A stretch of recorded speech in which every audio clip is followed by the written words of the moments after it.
गोंडवाना गणतंत्र पार्टी के राष्ट्रीय अध्यक्ष माननीय तुलेश्वर सिंह मरकाम जी एवं मंचासीन अतिथियों, देश के विभिन्न हिस्सों से आए हुए भाइयों बहनों, बेटों और बेटियों, हम लोग आज बहुत पुनीत अवसर पर यहाँ एकत्रित हुए हैं और मुझे भी आपने ये सौभाग्य दिया है कि मैं यहाँ आकर अपनी बात रखूं। इसके लिए आयोजक बंधुओं को बहुत बहुत बधाई, धन्यवाद।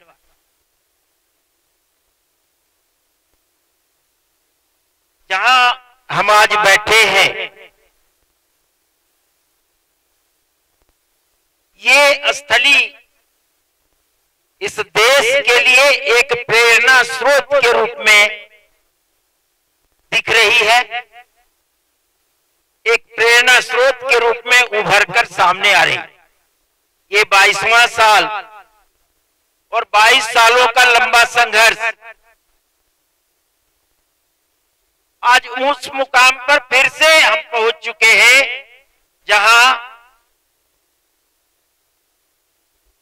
आदरणीय तुलेश्वर सिंह मरकाम जी ने दीपक जलाने का काम किया है और सत्ता में हिस्सेदारी की मजबूत बुनियाद फिर से डाली है।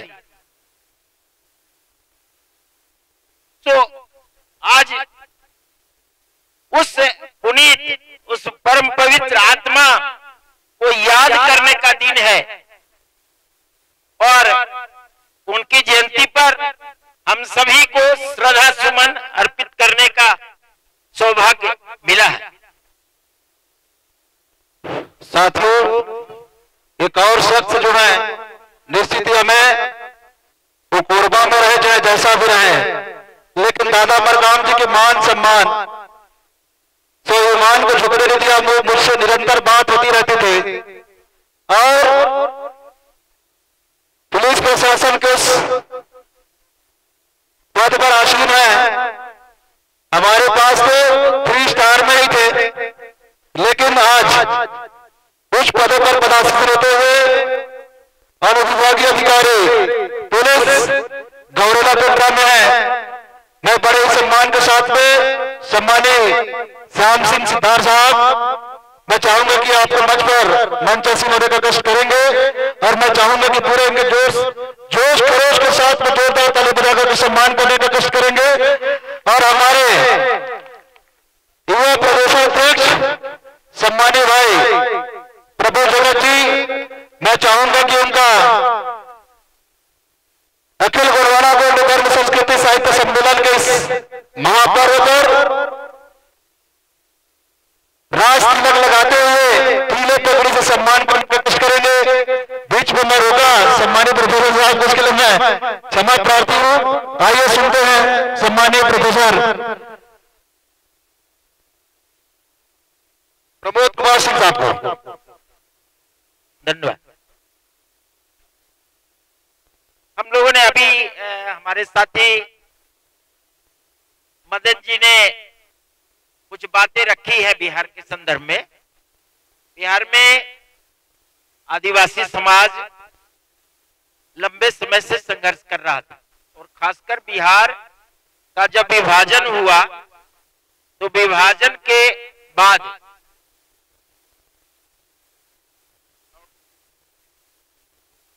आरक्षण 10% से घटाकर 1% कर दिया गया।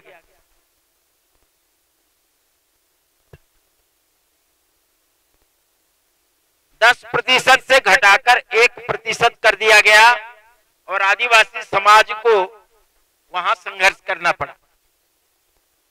दूसरी जो समस्या थी कि जैसे यहाँ रीढ़ पुस्तिका है, बिहार में खतियान उसको कहते हैं और उत्तर प्रदेश में खितौनी कहते हैं। उसमें गोंड आदिवासी को देखा अलग अलग भ्रांतियां उत्पन्न की गई और उनकी हकमारी की गई। उनको जबरन पिछड़ा वर्ग का सर्टिफिकेट दिया जाने लगा, अति पिछड़ा वर्ग का सर्टिफिकेट दिया जाने लगा बाद में। उसी तरह से माल पहाड़िया के एक टाइटल को खतियान में एक जाति बनाकर लिख दिया गया। और आजादी के बाद जो चकाई विधानसभा क्षेत्र है वहां से 2 बार आदिवासी एमएलए हुए थे और वहां के टाइटल खतियान में लिख करके जाति एक बना करके अलग से पिछड़े वर्ग में ला करके और वहां के विधानसभा सीट को अनारक्षित कर दिया गया। रिजर्वेशन वहां से रिजर्व सीट हटा दिया गया और वहां पर सामान्य जाति के वहां पर उम्मीदवार को वो सीट दिया गया। तो इस तरह से समस्याएं आने लगी और बड़े पैमाने पर आदिवासियों की जमीन को बेदखली में लिया गया। जो बंदोबस्ती की जमीन है जिसको सरकार ने ही दिया है, उस जमीन के पर्चा में लिखा रहता है उसको आप बेच नहीं सकते हैं, लीज नहीं कर सकते हैं, डीड नहीं कर सकते। बावजूद इसी सरकारी जमीन को बेचने के लिए आदिवासियों की अपनी जमीन जो नॉन सेलेबल लैंड के रूप में है कि बिना जिलाधिकारी बिना डीएम के परमिशन के समाहर्ता की अनुमति लिए बिना नहीं बेच सकते हैं, परमिशन जरूरी है। और कई हजारों आदिवासी परिवारों की जमीन, संपूर्ण जमीन फर्जी व्यक्ति को खड़ा करके बेच दी गई। किशनगंज जिला में इसके प्रमाण है और किशनगंज जिले का मैंने शुरुआत किया एक जनहित याचिका पीआईएल हाईकोर्ट में दायर करके और लगभग 1100 परिवारों का सूची बना करके माननीय मुख्यमंत्री जी को दिया। माननीय मुख्यमंत्री श्री नीतीश कुमार जी ने उसमें जांच बैठाई, अति पिछड़ा वर्ग आयोग को दिया, पिछड़ा वर्ग आयोग को दिया और उसमें ऑपरेशन दखल दिहानी एक योजना जब जांच में आ गया कि ये सच्ची घटना है, आदिवासियों की जमीन तो हड़पी जा रही है, छीनी जा रही है, बेची जा रही है, तो उन्होंने ऑपरेशन दखल दिहानी योजना लागू की और सभी जिलों के लिए लागू करके कहा कि जो भी बंदोबस्ती की जमीन है उस जमीन को ऑपरेशन दखल दिहानी में वापस किया जाए। लेकिन कोई परिणाम नहीं सामने आया। तो मैंने जनहित याचिका दायर की और सरकार को कटघरे में खड़ा किया और खड़ा करके और हाईकोर्ट का जजमेंट प्राप्त किया कि आदिवासियों की जमीन जो भी बेदखली में गई है वो सभी को दखल कब्जा दिलाना सरकार की जिम्मेदारी है और उसका फलाफल हमें मिला। उस तरह से आदिवासी की जो गांव है जहां 50% आदिवासी या उससे ज्यादा हैं, 721 गांव की हमने सूची बनाई। अभी सूची में वो संख्या बढ़ गई है, इस बार जो सर्वेक्षण हुआ 721 गांव की लिस्ट हाईकोर्ट को दिया, जनहित याचिका दायर की कि पूरे बिहार में एक भी आदिवासी के गांव में लाइब्रेरी नहीं है, सरकार लाइब्रेरी बनाए। जब तक हम शिक्षा नहीं ग्रहण करेंगे तो आगे नहीं बढ़ेंगे, इसलिए पुस्तक की व्यवस्था गांव में ही हो, लाइब्रेरी हो। तो हाईकोर्ट ने उसमें ऑर्डर दिया और सभी 721 गांव में लाइब्रेरी बनाने का अभी आदेश पारित हो गया। सो ये मुहिम शुरू हुई है। हमने इसी तरह का एक सम्मेलन पटना में किया। जब किसी भी राजनीतिक दल में कोई भी आदिवासी प्रकोष्ठ नहीं था, सम्मेलन जब हुआ और जो सत्ताधारी दल है जदयू, उसके प्रदेश अध्यक्ष को उसमें आमंत्रित किया और जब उन्होंने देखा आदिवासियों की आवाज को, जब इसी तरह के कार्यक्रम से उत्साह देखा और जब जवाब समूह देखा तो उन्होंने वही अनाउंस किया, घोषणा कर दी कि हमारे दल में, सत्ताधारी दल में अब आदिवासी प्रकोष्ठ बनेगा।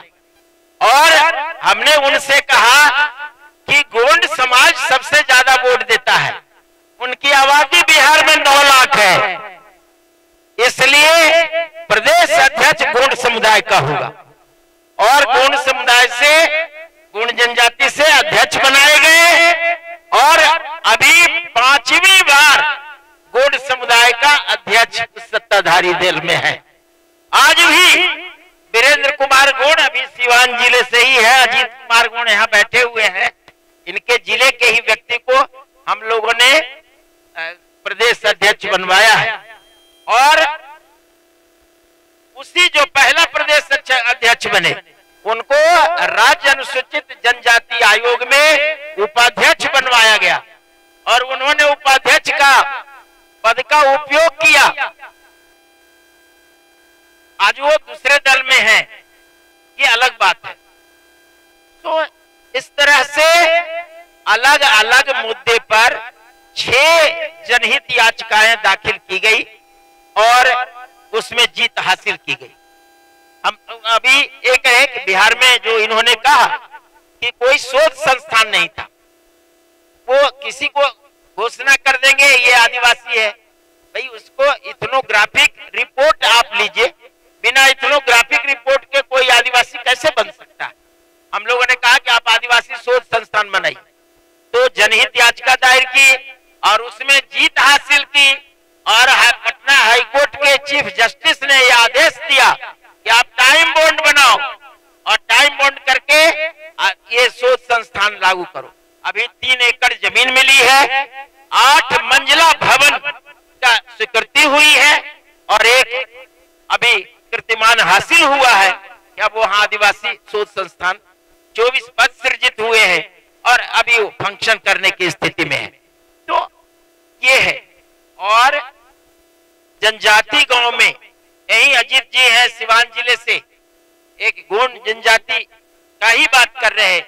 ये गांव में बहुत ही गुल्लम तिवारी जो है अत्याचार करता था और उसकी शिकायतें बहुत आई।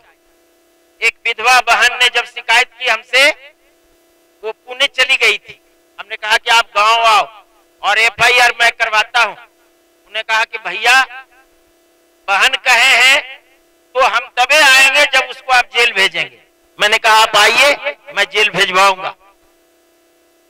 जैसे ही वो आई, उस गांव में हम लोग गए और अजीत जी हैं, अशोक जी हैं और भी समूह के साथ वहां गए। उस आंगन में बैठा DSP को फोन करके बुलाया। यहाँ 8 महिलाओं ने शिकायत की है कि उनके साथ अत्याचार हुआ है। DSP वहीं आए, 3 थाना प्रभारियों के साथ पुलिस दस्ता के साथ आए और उसके बाद 2 दिन के बाद उनको गिरफ्तारी के लिए कहा कि 36 घंटे में गिरफ्तारी अगर नहीं हुई तो राज्य सरकार से बात करके STF की टीम भेजूंगा और गिरफ्तारी करके लाऊंगा। जिससे पुलिस डरती थी जिस व्यक्ति से, और उस व्यक्ति को गिरफ्तार करा के जेल भेजा और 4 साल तक जेल में रखा। वो ठंडा हो गया। बिहार के लिए एक दिशा निर्देश चला गया कि कोई भी आदिवासी बहन के साथ अत्याचार होगा तो आदिवासी समाज संगठित है और तुरंत जेल भेजेगा। तो हमारी लड़ाई वहां बनी हुई है। सरकार के साथ हम विरोध में भी रहते हैं, अपने सही बात को रखते हैं। सरकार इसे कभी विरोध समझती है और कभी आदिवासियों के हित में हमारे पक्ष में भी बात करती है। तो सरकार के साथ हमारे दोनों तरह के रिश्ते हैं। सरकार हमारी अनुशंसाओं को प्राथमिकता देती है। वहां माननीय मुख्यमंत्री जी के पास जितनी अनुशंसाएं हम लोगों ने की है, उन्होंने सबको लागू किया है। हमारे लिए छात्रावास नहीं थे, हमारे लिए आवासीय विद्यालय कम थे। आज 37 आवासीय विद्यालय की स्वीकृति हुई है। सभी विद्यालयों में 720 बच्चों के नामांकन की स्वीकृति हुई है। हमने आग्रह किया कि ये कम पड़ रहा है और जितने भी अनुसूचित जाति के लिए हर जिले में विद्यालय है। आपकी सरकार कभी कहती है, सरकारी अधिकारी ये कहता है कि जमीन नहीं है, हम आवासीय विद्यालय कैसे दे सकते हैं। तो जमीन की जरूरत कम रखिए। जितना भी अनुसूचित जाति के लिए आवासीय विद्यालय है, सभी विद्यालय में हमारा 10% नामांकन हो बच्चों का। और राज्य सरकार ने अधिसूचना जारी कर दी कि जितने भी आवासीय विद्यालय बिहार में है जो अनुसूचित जाति के बच्चों के लिए चल रहे हैं, उन सभी में 10% आरक्षण आदिवासी बच्चों के लिए रहेगा। तो अनुसूचित जनजाति के लिए ऐसे काम सब हो रहे हैं। अभी बिहार सरकार सिर्फ वनाधिकार के मामले में, आज इतने मैं दिन भर सुन रहा हूं, मैं एक अच्छे श्रोता के रूप में यहाँ बैठ करके सारे लोगों की बात सुना, किसी ने वनाधिकार की बात नहीं उठाई। वनाधिकार पर भी हमने ट्रेनिंग मैनुअल बनाना है, जिसकी कॉपी मेरे पास है, मैं यहाँ दे भी सकता हूँ। वनाधिकार बिहार में लागू होने में कुछ जगहों पर जहां जहां हम लोगों ने दबाव बनाया है वहां लागू हुआ है, अभी भी बिहार में वो ठीक ढंग से लागू नहीं हुआ है, जिसके लिए हम लोग काम कर रहे हैं। और छात्रावास के लिए भी, जहां भी अनुसूचित जाति का छात्रावास है, सभी में 10% आरक्षण अनुसूचित जनजाति के बच्चों के लिए मिल गया है। सो कई चीजें ऐसी हुई हैं जिसमें कि हम लोग कुछ रास्ते में प्रगति की है। जिस तरह से यहाँ माननीय तुलेश्वर सिंह मरकाम जी ने एक दिया जलाया है। एक गली में बिल्कुल अंधेरा रहता था और कई घटनाएं हो जाती थी, तो किसी बहन ने घर के बाहर एक दीपक जलाया तो थोड़ा प्रकाश आया। उनको देखा देखी दूसरी बहन ने दूसरे दिन बगल वाले घर वाले ने जला दिया, और इस तरह से देखा देखी में पूरी गली ऐसा संगठित हो गया, महिलाएं संगठित हो गई कि वो पूरी गली रोशनीमय हो गया। तो आज क्या ये प्रेरणा स्रोत है हमारे लिए तुलेश्वर सिंह मरकाम जी कि अब दीपक जला है। किसी साथी ने कहा कि दिया जला, तो अब दिया जला है तो ये मजबूत बुनियाद है। इतने दीपक जलेंगे कि सत्ता में भागीदारी हमारी बढ़ेगी और निश्चित रूप से बढ़ेगी। हमें अभी मदन भाई हैं, मैंने इनको लेकर के और वहां जो सत्ताधारी दल बिहार में है जदयू, उसके साथ कई बैठक करवाई। दिल्ली में इनको ले जा करके और राष्ट्रीय अध्यक्ष ललन सिंह से इनकी बात करवाई उनके आवास पर, और उनको कहा कि आप मध्य प्रदेश में और छत्तीसगढ़ में आप इनसे गोंडवाना गणतंत्र पार्टी के साथ संबंध बनाइए, समन्वय बनाइए, तो इनको भी लाभ होगा, आपको भी लाभ होगा। लेकिन उन्होंने कांग्रेस के साथ मिलकर के और वो सोचते रह गए और पीछे पड़ गए, जिसका नुकसान उनको भी हुआ और हम लोगों को भी सफलता नहीं, कांग्रेस को भी हुआ। आज कांग्रेस जो समझती है कि अगर गोंडवाना गणतंत्र पार्टी को हम बढ़ाएंगे, समझौता इसके साथ समन्वय बनाएंगे तो नुकसान होगा, उससे ज्यादा नुकसान उसे हो चुका है। ठीक है, इसलिए जिस रास्ते पर चल रहे हैं हम लोग, वो आने वाले समय में मजबूती आएगी, एक मजबूत बुनियाद पड़ी है और सफलता मिलेगी। इसलिए घबराने की बात रही। बात कुछ साथियों ने अभी आकर कुछ टिप्पणी दी थी। मैं धर्माचार्य नहीं हूं और न मैं धर्म का प्रचारक हूं, इसलिए धर्म के पर न बोलता हूं और न धर्म के बारे में कुछ ये करता हूं। अभी तो आदिवासी के रूप में, अनुसूचित जनजाति के रूप में जिसकी भी अधिसूचना रहेगी और अगर उनके अधिकार छीने जाएंगे तो मैं उस हक की लड़ाई में पूरी मजबूती के साथ रहूंगा। हमने 6 PIL किया, किसी से चंदा नहीं लिया, और गोंड समाज के साथ, गोंड जनजाति के साथ हमारे एक अलग रिश्ते भी हैं। मेरा DNA बिल्कुल जिसको हम पूजा करते हैं रानी दुर्गावती के DNA से, तो मेरा तो खून से भी रिश्ता है और आपके साथ भावना से भी रिश्ता है। इसलिए यहाँ आकर के मंच पर टिप्पणी करने के बजाय बिहार में किसी भी गोंड जनजाति के व्यक्ति से बात कीजिए, अगर वो मेरे पास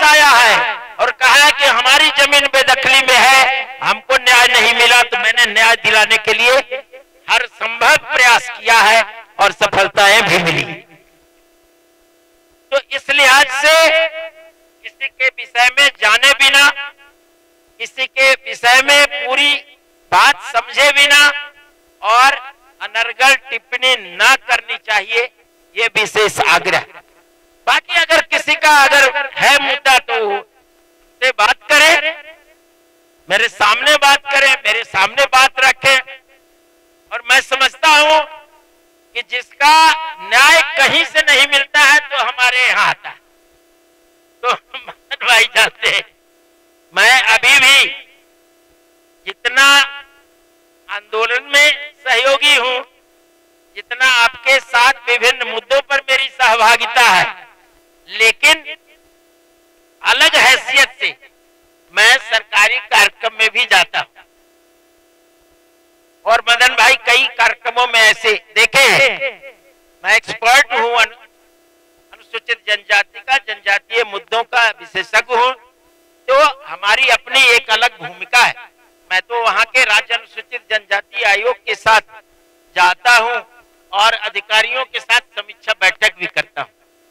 मदन जी को बैठा करके और सिवान में बैठक किया, गोपालगंज में किया, छपरा में किया, सभी जिलों में अभी 14 जिलों में कर चुका हूं। बाकी जो है 24 जिलों में अभी उसके करने की स्थिति प्रक्रियागत है।